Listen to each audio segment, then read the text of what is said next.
अस्सलाम वालेकुम। उम्मीद है कि आप सब लोग खैरियत से होंगे। अल्लाह ताला आप सब लोगों को अपनी हिफ्ज़ व अमान में रखे। आज हम करेले और चिकन की रेसिपी लेके आए हैं। जो इनमें चीज़ें जाएंगी, ये सब प्याज है आधा किलो, दही है, लहसुन और 1 चम्मच धनिया पाउडर, मिर्च है पौना चम्मच है, मिर्च बहुत कड़वी है ये, आधा चम्मच हल्दी, हस्बे ज़रूरत नमक और 3-4 सूरज मिर्चें हैं। ये 3 पाव हमने करेले लिए थे, इनको छिलकर धोकर नमक लगाकर हमने अच्छी तरह इनको धो लिया। अब हम इनको फ्राई करेंगे। आधा किलो ये गोश्त है और ये आधा किलो ये प्याज है। अब इनको अच्छी तरह हम फ्राई करेंगे। करेले हमारे फ्राई हो चुके हैं। अब इसमें हम प्याज डालेंगे, सारे डालेंगे। थोड़े से हम ये मसाले के लिए रखेंगे, प्याज सारे डाल दिए हमने इसके अंदर। ये थोड़े से मसाले के लिए हमने रख लिए। अब इनको फ्राई करेंगे साथ ही इकट्ठे।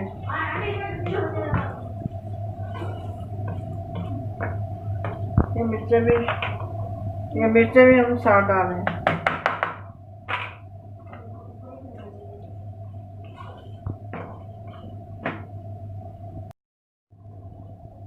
प्याज और करेले हमारी फ्राई हो चुकी हैं। अब हम इसको बाहर निकालेंगे, बर्तन में हम इसको निकाल लेते हैं।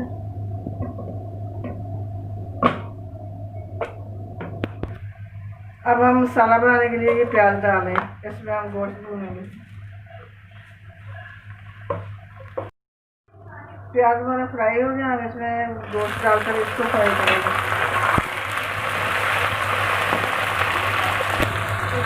ये हम नमक डाल रहे हैं, हल्दी और ये जीरा पाउडर, ये सारी हम डाल।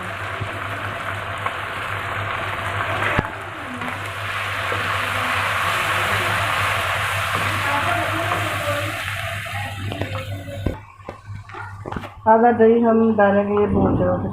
ये आधा फिर करेला में डालेंगे। गोश्त हमारा भुन चुका है, चिकन हमारा भुन चुका है। अब हम इसमें करेले और प्याज जो फ्राई किए थे वो डालेंगे। ये हम डाल दें।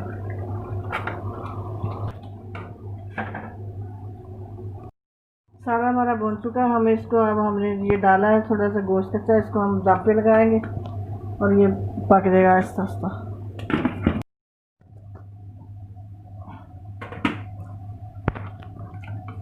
सालन हमारा माशाल्लाह पक चुका है। अब हम इसको डिश में डालते हैं। माशाल्लाह हमारा सालन बड़ा मज़े का तैयार हो चुका है। आप उम्मीद है कि आपको पसंद आया होगा। आप ट्राई ज़रूर करना इसे और लाइक शेयर करना, सब्सक्राइब करना। अल्लाह हाफ़िज़।